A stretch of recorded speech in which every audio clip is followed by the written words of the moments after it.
Uno de los objetivos que tiene la Iglesia de Cristo es impactar en la sociedad en la cual el Señor la ha plantado.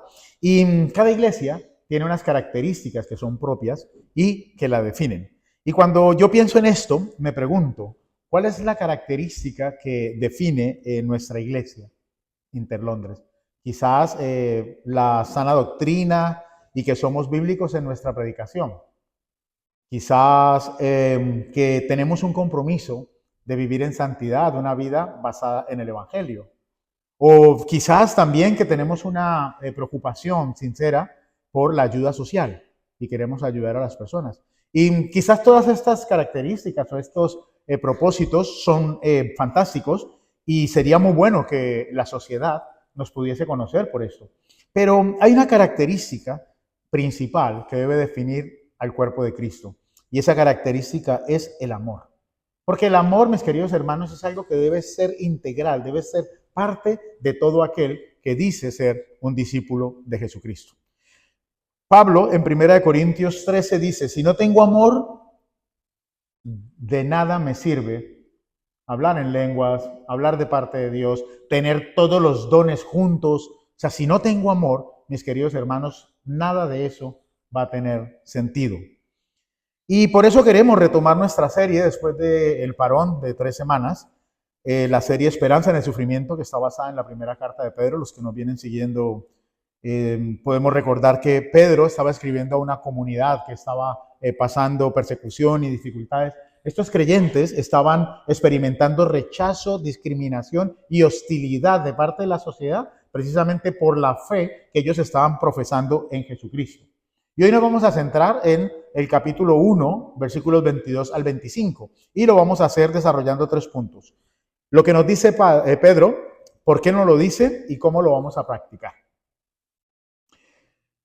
Acompáñenme en su Biblia, Primera de Pedro, capítulo 1, versículos 22 al 25, para que entremos en el contexto.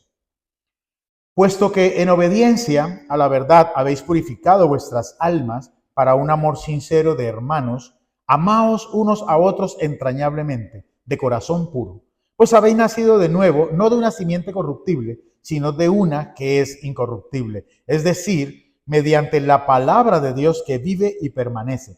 Porque toda carne es como la hierba, y toda su gloria como la flor de la hierba. Sécase la hierba, cese la flor, mas la palabra del Señor permanece para siempre. Y esta es la palabra que os fue predicada. Veamos qué nos dice Pedro. En el versículo 22, Pedro nos está diciendo que después de haber purificado nuestras almas a través de la obediencia a Cristo, debemos amarnos los unos a los otros. Y es que Pedro está centrando el corazón de este mensaje en el amor. El amor es de lo que nos va a estar hablando. Y Pedro dice que el amor es sincero, fraternal, ardiente y de corazón puro. ¿Y por qué decimos que necesitamos amar sinceramente? Eso significa que debemos amar sin hipocresía. Debemos amar a las personas sin falsedad. Debemos hacer las cosas sin buscar nuestro beneficio, sino buscando el beneficio de las demás personas. Porque alguien podría quizás amar con pretensión, o sea, buscando alcanzar un beneficio. Pero no es un amor sincero, no es algo que sale de lo más profundo de su ser, sino que hay algo que está escondido detrás de eso que él quiere. El amor de corazón puro lleva un significado similar. Es algo que brota de un corazón, es un afecto puro y real por los demás. Jamás va a ser fingido. Y me preguntaba, ¿y es que acaso podemos fingir el amor? Y mi respuesta era sí, claro que podemos fingirlo. Por ejemplo, si alguien quiere resaltar, buscar aceptación, podría fingir el amor para un día escuchar, oh, miren, ahí está Jacobo, el hombre más amoroso de la iglesia. Ese hombre todo lo que respira por los poros es amor. Pero luego en su casa no puede demostrarle amor a los seres queridos. Luego en el trabajo es un ogro. Luego los vecinos no se lleva bien con ellos. O sea, podemos encontrar eso, un amor falso. O también podemos buscar un estatus y pensar, si las personas ven que yo soy amoroso, quizás podrían reconocerme dentro de la iglesia. El día de mañana podría llegar a ser un líder, ocupar una posición dentro de la congregación. Y entonces el propósito de mostrar ese amor no es el beneficio de las demás personas, sino es buscar un beneficio propio. Amar fraternalmente, que es de lo que Pedro está hablando aquí, significa que nos amamos en el contexto de la familia. Hermanos, yo no amo a mi hermano porque se comporta bien. Yo no amo a mi hermano porque me hace bien. Y realmente hay cosas que los hermanos pueden hacer que nos molesten. Seguro que sí. Y que nos frustran también. Pero el hecho de que nosotros seamos hermanos en Cristo, entonces tiene un punto especial, un fundamento especial. Y es que nosotros tenemos que amarnos en el mismo amor y con el mismo amor con que Cristo nos amó. Ni usted ni yo merecíamos el amor de Cristo, mas sin embargo, Él nos amó. Y cuando nosotros entendemos que debemos amarnos en el amor de Cristo, entonces ese amor es el que nos va a ayudar a nosotros a superar los conflictos y a superar las dificultades de la relación, porque están fundamentadas sobre el amor de Cristo. El amor ardiente es un amor incesante, es un amor que nunca termina. Nosotros no decimos, te voy a amar por una temporada, yo voy a amar a mi hermana Iris por 6 meses. Y dentro de 6 meses se nos acabó el amor y ya no la vuelvo a amar. O sea, no decimos esas cosas. O no decimos, no, yo voy a amar a mi hermano Wilmer mientras que él pasa su situación difícil, pero cuando ya la supere, hasta allí lo voy a amar. No, el amor del que está hablando Pedro, un amor ardiente, no se rinde ante nada. No se rinde con las personas que no están avanzando en, por ejemplo, en el discipulado. ¿Cuántos tenemos hermanos que estamos acompañando y no responden en la manera que uno quisiera que respondan? No crecen en la medida que uno quisiera que crezcan. No están reaccionando o haciendo las cosas que Dios les manda hacer en obediencia en la medida que uno quisiera. Hermanos que llevan 20, 25, 15, 18, 30 años en el Señor y están luchando con los mismos problemas y las mismas dificultades. Y aún así, la Biblia nos invita a amarlos constante y perseverar en ese amor. El amor que profesamos es un amor incondicional, es un amor intencional. Este amor es crucial en tiempos de dificultad. En los tiempos de dificultad normalmente las personas se retraen, las personas se intentan alejar del resto de las personas. Pero creo que es la mejor oportunidad para que nosotros podamos demostrar el amor sincero a las personas que nos rodean. Cuando nosotros tenemos problemas, mis hermanos, la solución no es huir. La solución no es huir, sino que la solución es buscar ser animados entre los hermanos, buscar ser confortados y ser soportados por los hermanos, para que nosotros podamos seguir avanzando en esa dificultad en la cual nos estamos encontrando. En el contexto que Pedro está escribiendo esta carta, recordemos que los hermanos estaban dispersos y amarse unos al otros no era un lujo espiritual, era una necesidad que le iba a permitir a la comunidad sobrevivir en medio de la situación en la que se encontraban. Y aparte de sobrevivir, también les iba a ayudar para mostrar el amor de Cristo, ser un testimonio a las personas que los estaban rodeando. Como en medio de la dificultad, estas personas se demuestran amor. A pesar de ser diferentes, se aman. A pesar de tener ideas contrarias, se aman. El segundo punto es por qué Pedro nos está contando esto. Tenemos que regresar a los versículos 22 y 23 de nuevo. Leamos. Puesto que en obediencia a la verdad habéis purificado vuestras almas para un amor sincero de hermanos. Amaos unos a otros entrañablemente, de corazón puro, pues habéis nacido de nuevo, no de una simiente corruptible, sino de una que es incorruptible, es decir, mediante la palabra de Dios que vive y permanece. Y es que en estos versículos encontramos dos razones o dos propósitos por los cuales Pedro le envía esta carta a los hermanos. El primer propósito está en el versículo 22, y es que cuando usted y yo ponemos la fe en Cristo, inicia en nosotros, a través del Espíritu Santo, un proceso de purificación. El Espíritu Santo rompe el pecado en el cual nosotros estábamos, quita el pecado de nuestra vida. Y Pedro, como es frecuente, está utilizando una figura del Antiguo Testamento. La purificación que hacía el sacerdote tenía dos sentidos. Uno era el quitar el pecado moral del pueblo, pero la otra era purificación personal para el servicio. El sacerdote se purificaba a sí mismo, lavaba sus vestiduras y hacía todo un ritual para poder entrar al templo y luego presentar la expiación por los pecados del pueblo. Pero lo tenía que hacer antes. Entonces nosotros podemos ver que Pedro nos está diciendo que Dios nos ha purificado a nosotros, nos ha purificado con el propósito de que nos amemos los unos a los otros. Para eso Él ha quitado el pecado de nosotros, nos ha purificado para que nosotros podamos servir también al Señor. Porque, hermanos, no podemos concebir la vida cristiana sin servicio. Sin servicio. El Señor nos ha llamado, el Señor nos ha elegido, el Señor nos ha rescatado, el Señor nos ha salvado, pero con un propósito. Y es para que le sirvamos, para que sirvamos al Rey de Reyes, Señor de Señores, y servimos al Señor sirviendo a los hermanos. Pedro les había hablado ya acerca de las pruebas de la fe, que servían como purificación. Y Pedro les decía que las pruebas de la fe, aunque en muchas ocasiones son dolorosas, produce una fe más valiosa que el oro. Cuando nosotros estamos en el sufrimiento, este sufrimiento nos purifica. Y esa purificación en medio del sufrimiento es la que nos permite amar de manera más auténtica y profunda. Porque cuando nosotros entendemos el amor de Cristo, el gran amor con el que Él nos amó, entonces para nosotros es mucho más fácil amar a las personas.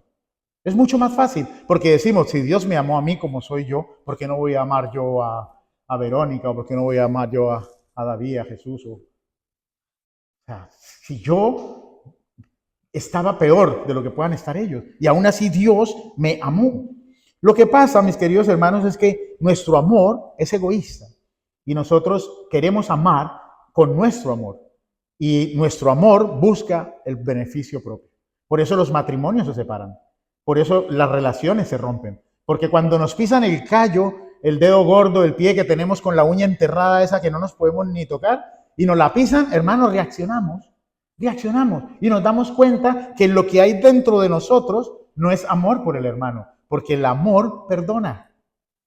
Nosotros reaccionamos, nos hacen algo, inmediatamente reaccionamos. Y eso, cuando nosotros vemos la Biblia, lo vemos desde el principio. O sea, cuando vemos los primeros capítulos de Génesis, nosotros encontramos que estaba Adán, Eva, ellos vivían en comunión con Dios y estaban diseñados para amar a Dios por la eternidad. Pero luego entró el pecado y entonces la comunidad se dañó, la comunidad se corrompió y entonces todo cambió, todo cambió. Y luego, ¿qué pasa después de la expulsión de Adán y Eva? Tienen hijos y un hermano mata a otro hermano. ¡Wow! Tremendo. Y de ahí para allá, mis hermanos, la humanidad se corrompió. Y entonces Dios envía a su Hijo, a Jesucristo, para restaurar nuestro amor al diseño original para el cual Dios nos creó. El objetivo, mis hermanos, de que Cristo haya venido y de que usted tenga a Cristo en su corazón es que nosotros podamos amar a Dios y que podamos amar también a nuestros hermanos. Porque usted no puede amar a Dios si usted no ama a sus hermanos. La relación es vertical, pero también es una relación horizontal. La segunda razón por la que debemos amarnos unos a otros es por el poder. El versículo 23, Pedro está usando una metáfora que es agrícola. Y es que hay un tipo de semilla que perece, especialmente en estos países donde tenemos las 4 estaciones bien marcadas. Mi esposa el otro día fuimos y se compró unas plantas muy bonitas, pero son plantas de primavera-verano. En otoño, invierno, habrá que tirarlas a la basura porque se mueren. Pero Pedro está diciendo que lo que nosotros tenemos dentro no perece, sino que permanece para siempre. Dentro de usted y dentro de mí no ha sido sembrada una planta, una semilla natural, sino que ha sido sembrada una semilla espiritual. Y por eso él cita al profeta Isaías en el capítulo 40, cuando dice Isaías, toda carne es como hierba y toda su gloria como flor de hierba. La hierba se seca y la flor se cae. Perdón. No importa cuán hermosas sean las flores, no importa cuán hermosa sea esa hierba, si son temporales, si son de temporada, se van a morir todas.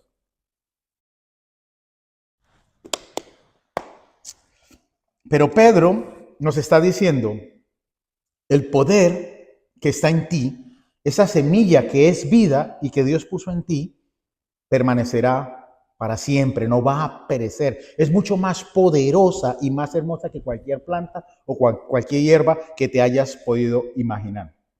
¿Y por qué? Porque hay una gran diferencia, mis queridos hermanos, entre las plantas, obviamente, y nosotros. Nosotros somos la creación de Dios y lo que hay dentro de nosotros es la palabra de Dios. Y Pedro dice que la palabra de Dios permanece para siempre. Y esa es la palabra que se nos ha sido predicada, una palabra eterna, una palabra que no perece. Si nosotros pertenecemos a Cristo, tenemos un poder maravilloso y eterno que está dentro de nosotros. Y ese poder que produce la palabra de Dios en nuestras vidas es lo que nos ayuda a superar las dificultades, mis hermanos. Es el que nos ayuda a superar las divisiones, los conflictos, los problemas. Es la palabra de Dios que ha sido sembrada en nuestros corazones. Porque de lo contrario, mis queridos hermanos, entonces le vamos a dar rienda suelta a los problemas y todo lo que impida que nosotros tengamos una buena relación es lo que va a florecer. Por eso es importante, mis queridos hermanos, que nosotros tengamos una buena comunicación entre nosotros. A veces hay malos entendidos, a veces hay cosas que no son malos entendidos, sino que lo que me dijo era ofensivo. Pero aún así, mis queridos hermanos, debemos cubrir todo con el amor de Cristo. Y el amor de Cristo debe abundar dentro de nosotros. Y usted me podrá decir, claro, pastor, es que a usted no le han hecho lo que a mí me hicieron. A usted no le han dicho lo que a mí me dijeron. Hermanos, no importa. No importa lo que le dijeron, o sea, no es que no me importe a mí, o sea, no le importa a Dios, no importa lo que le dijeron, no importa, mis queridos hermanos. Nuestra obligación como hijos de Dios es perdonar y amar. Perdonar y amar. ¿Cuántas veces? 70 veces 7.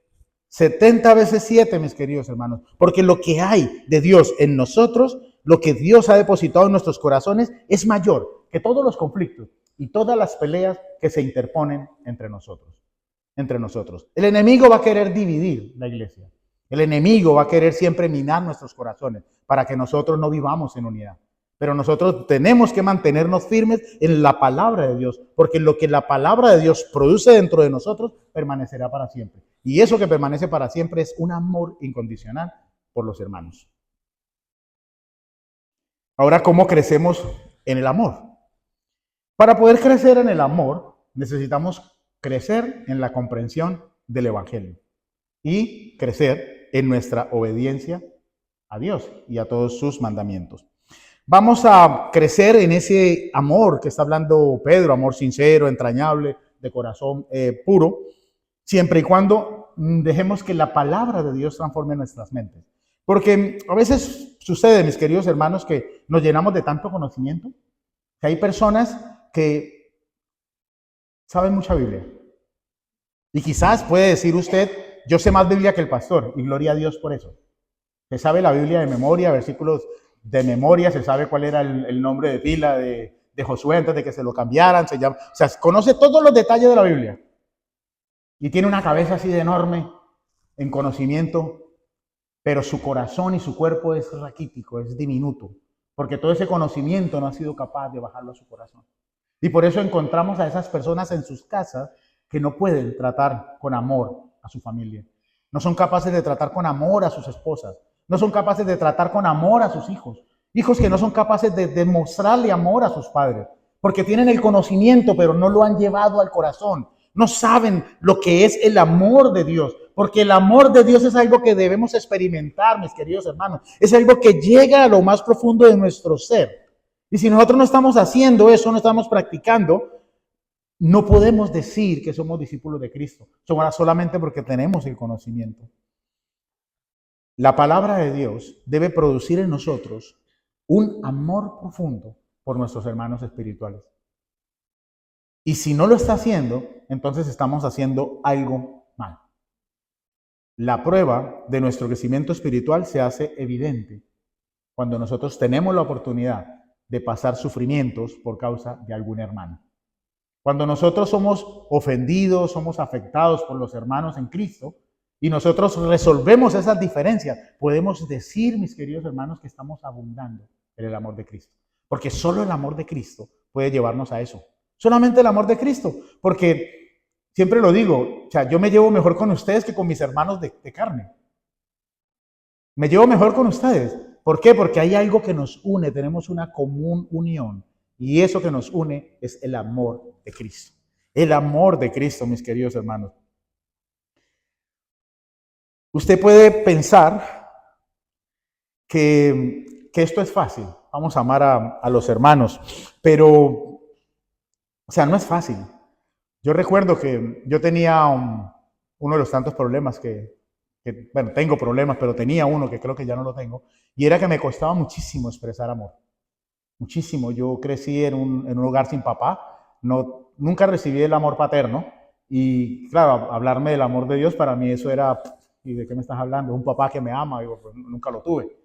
Y a mí me costó mucho el poder expresarle amor a mi familia, decirle a mi esposa que la amaba, el decirle a mis hijos que los amaba, porque yo no había experimentado ese amor. O sea, mi mamá estuvo con nosotros, estuvo presente, pero mi mamá tenía que trabajar mucho para poder mantenernos a los 4 o 5 barrigones que éramos.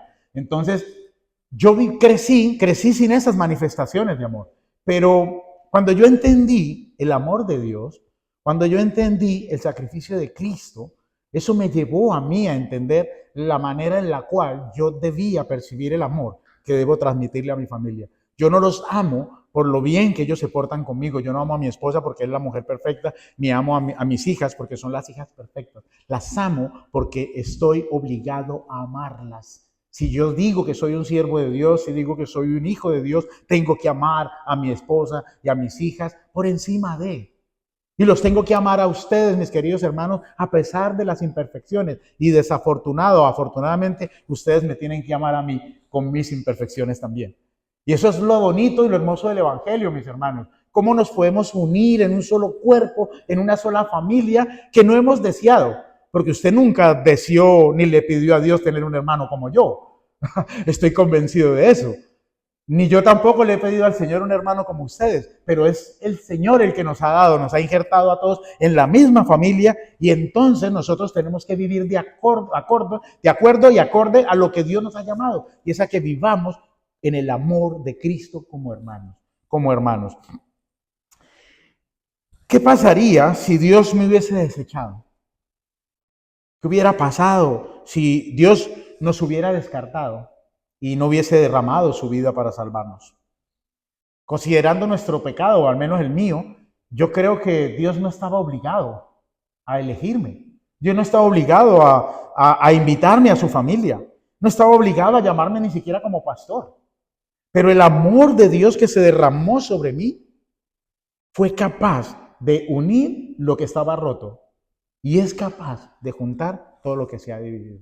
Absolutamente todo, no hay nada que Dios no pueda arreglar. Y cuando nosotros entendemos el amor de Cristo, es cuando nosotros podemos ver el verdadero propósito de Dios para nuestras vidas. Y vemos restaurado nuestros corazones y vemos el amor de Dios abundando en nuestros corazones. Y nosotros hacemos lo que hacemos, no porque somos buenos. Hacemos lo que hacemos no porque queramos, sino que lo hacemos porque el amor de Dios abunda en nosotros. Y el amor de Dios es el que nos mueve a venir aquí un domingo a predicar el Evangelio, a venir aquí un domingo a estar con los hermanos, a servir, a cantar, a encontrarnos. Eso es el Señor, mis hermanos. Porque podríamos estar haciendo otras cosas. Podrían estar celebrando el Día de la Madre, podrían estar disfrutando de la vitamina D, podrían estar haciendo cualquier otra cosa. Pero ustedes han elegido la mejor parte, que es poder venir aquí a darle amor a los hermanos y a recibir amor de parte de ellos. Jesús murió para romper la hostilidad y nos ha invitado a ser parte de todo esto, mis queridos hermanos, a mí y a ustedes. ¿Y cuál va a ser nuestra respuesta? Quizás vamos a resistir y desobedecer a Dios y decir, no, yo amo a esta parte, pero los de allá, no, ellos no, yo a ellos no. O quizá le vamos a decir a Dios, Señor, yo no creo que valga la pena invertir un segundo de mi tiempo, ni una milésima de mi amor en tales hermanos, porque no. Yo creo que no vamos a responder eso. Yo creo que de ninguna manera. Tenemos que responder de la manera que Dios quiere que respondamos. Pero sin el Evangelio, mis hermanos, va a ser muy difícil que nosotros manifestemos amor. Necesitamos el Evangelio, porque si la palabra del Señor no está, nuestra tendencia va a ser alejarnos de la gente o alejar la gente de nosotros. Pero cuando nosotros tenemos a Dios, entonces no hay conflicto ni hay frustración, sino que hay resolución. No hay resolución, porque estamos en Cristo. Los que estamos en Cristo estamos llamados a vivir en amor y estamos llamados a vivir en paz con todas las personas en la medida de nuestras posibilidades. El amor debe ser la marca que nos defina a nosotros como cristianos. Si no hay amor, usted podrá tocar muy bonito, usted podrá cantar muy bonito, usted podrá predicar muy bonito, usted podrá hablar en lenguas, usted podrá hacer todo lo que quiera. Pero si no hay amor, nada de eso va a tener ningún sentido. Cristo murió para que usted y yo pudiéramos vivir en comunidad, para que nosotros estemos aquí como un solo cuerpo, como la iglesia Interlondres, para que nosotros estemos aquí unidos en comunión. Él murió por eso y nos invita a que seamos parte de esa gran historia de redención y de reconciliación. Él nos llama, mis queridos hermanos, para que nosotros vivamos como hermanos. ¿Usted piensa que va a ser herido en la comunidad? Yo le aseguro que sí. ¿Usted piensa que va a tener conflictos en la comunidad? También se lo aseguro. Se lo puedo hasta afirmar. Usted va a tener conflictos. Y quizás los va a tener conmigo también. Claro que sí, porque todos aquí somos jajaji, jajaja y todo muy bonito, pero cuando yo le tenga que llamar a cuenta, cuando yo tenga que llamarle a disciplina eclesial, entonces usted va a decir, ay, ya el pastor como que se le acabó lo chévere, se le acabó lo chévere al pastor. Hermanos, o sea, todo eso hace parte y seguramente un día me va a llamar, yo no le voy a contestar y usted se va a enojar, porque estaba ocupado o porque sencillamente no le quise contestar. Pero usted se va a enojar un día. Y cada uno de esos conflictos que nosotros tengamos entre nosotros nos van a invitar a que nosotros nos acerquemos a Cristo. Que nosotros cuando tengamos un problema con Juan Pablo o podamos tener un problema con Darwin, que nosotros cojamos a esa persona y digamos, Rodrigo, tú me hiciste esto, pero mira, voy a coger la cruz y te voy a ver con el lente de la cruz. Y ya no veo lo que me hiciste, veo ese amor que Cristo ha puesto por ti. Y entonces yo te perdono. Y vamos a reconciliarnos. Y vamos a volver a ser hermanos. Y si te puedo ayudar, te voy a ayudar. Con un amor sincero, como decíamos al principio. Con un amor que no es fingido. Pero se hace a través de la cruz de Cristo. Cristo sufrió por nosotros.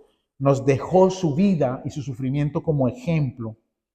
Pedro más adelante en esta carta va a decir que no hay amor más grande que el que Cristo manifestó a través de su sufrimiento. No lo hay, mis hermanos. Nuestra mente no lo va a poder entender. Usted podrá ver todas las películas de amor y podrá recordar todas las películas que usted ha visto y se podrá imaginar el amor, pero jamás vamos a poder entender el amor de Cristo. Ni la anchura, ni la profundidad, ni la altura. O sea, es algo que para nosotros es imperceptible. Y ese es el testimonio más poderoso que nosotros como iglesia podemos demostrarle a las personas que están allá afuera. El amor de Cristo. Un mundo quebrantado que está allá afuera, egoísta, que solo busca su placer, solo busca sus propias metas, aunque tenga que pasar por encima de los demás. Que nosotros podamos demostrarles que a pesar de la forma en que ellos actúan, en la forma que ellos se comportan con nosotros aún así los amamos. Y le demostramos el amor compartiéndoles la palabra, compartiéndoles las buenas nuevas de salvación, amándolos de maneras profundas que ni ellos mismos se van a poder imaginar.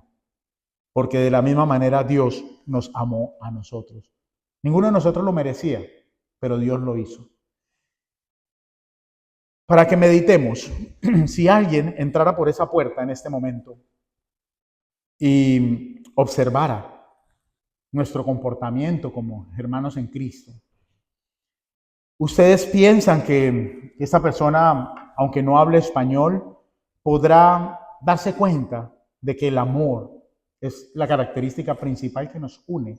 O por el contrario, verá malas caras, verá ojos torcidos, verán personas que se están esquivando las unas a las otras. O sea, ¿qué percibirá una persona que no habla nuestro idioma solo observando la forma en la que nosotros interactuamos?